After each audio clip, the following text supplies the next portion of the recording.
បាទជ្រាបសួរនិងសួស្តីពុកម៉ែបងប្អូនកូនក្មួយ IT ទាំងអស់បាទនៅក្នុងថ្ងៃនេះផងដែរគឺខ្ញុំនឹងបង្ហាញអ្នកទាំងអស់គ្នាអំពីរបៀបនៅក្នុងការ generate រូប AI បែបនេះណាឲ្យមកពីរូបដើមបែបនេះមកបែបនេះតោះណាបាទអញ្ចឹងថាតើយើងប្រើប្រាស់ទន្ទឹមជាមួយទៅនឹង common prompt ហ្នឹងយើងប្រើប្រាស់វាបែបម៉េចអីបែបម៉េចគឺខ្ញុំនឹងបង្ហាញគ្នាយើងនៅឥឡូវនេះតែម្ដង ចឹងខ្ញុំចូលមក Google ហើយខ្ញុំប្រើប្រាស់ជាមួយនឹង Google Chrome បាទហើយខ្ញុំ type ជាមួយទៅនឹង ChatGPT ទៅលើហ្នឹងតមកអ្នកគ្នាប្រើប្រាស់ជាមួយទៅនឹង ChatGPT OpenAI នេះហើយឥឡូវនេះនេះគឺជា account ដែលខ្ញុំបាននឹងកំពុងតែត្រូវ login ផ្ទាល់តែម្ដង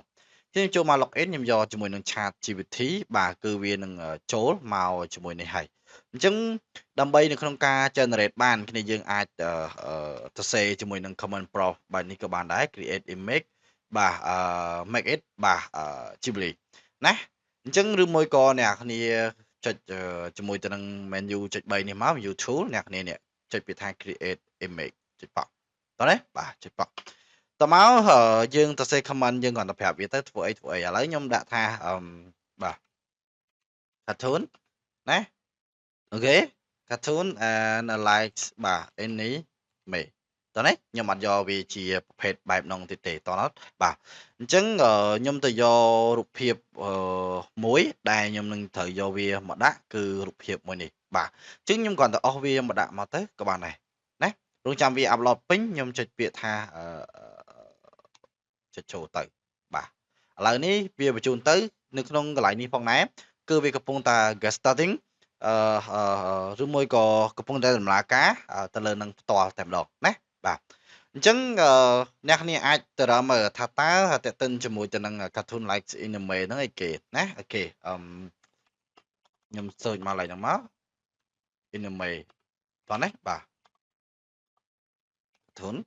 គឺមួយនេះតោះណាបាទទៅលើហ្នឹងមុនហ្នឹងអីគេនេះ artwork ដែលមុនហ្នឹងដែលពួកខ្ញុំបានកំពុងតែផ្ទុះ viral ហ្នឹងបាទGhibli ហ្នឹងឃើញមានទៅលើហ្នឹងតោះណាបាទអញ្ចឹងឥឡូវនេះទុកឲ្យវាដំណើរការទៅសិនហើយអ្នកនាងអាច search ថែបបន្ថែមទៀតបាទ how បាទណាអូខេ many type បាទ of cartoon អញ្ចឹងនេះ cartoon គឺវាមានច្រើនហើយគ្នាយើងអាចមើលឃើញណាផ្ទាល់ទៅលើនឹងតែម្ដងដែលវាមានទៅតាមប្រភេទរបស់វាដែលខ្ញុំបានបង្ហាញនៅក្នុងនោះអញ្ចឹងនេះ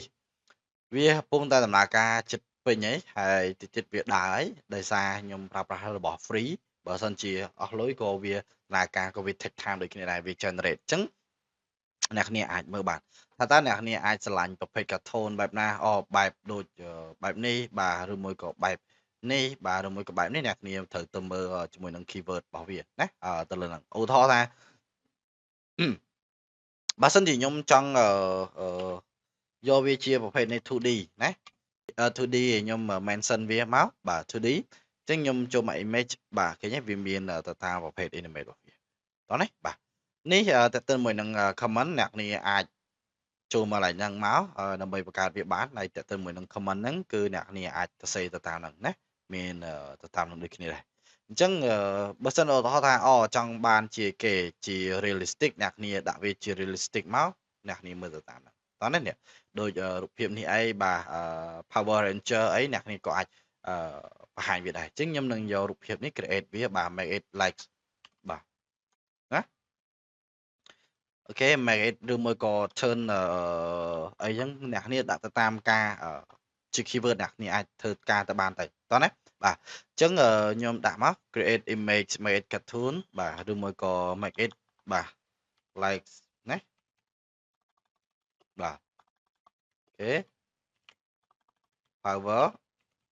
Ranger តោះណាអញ្ចឹងខ្ញុំចាំឲ្យវាដំណើរការមួយនេះសិនហើយវាដំណើរការហើយខ្ញុំឲ្យវាចេញជា comment បន្ថែមទៀតទៅលើហ្នឹង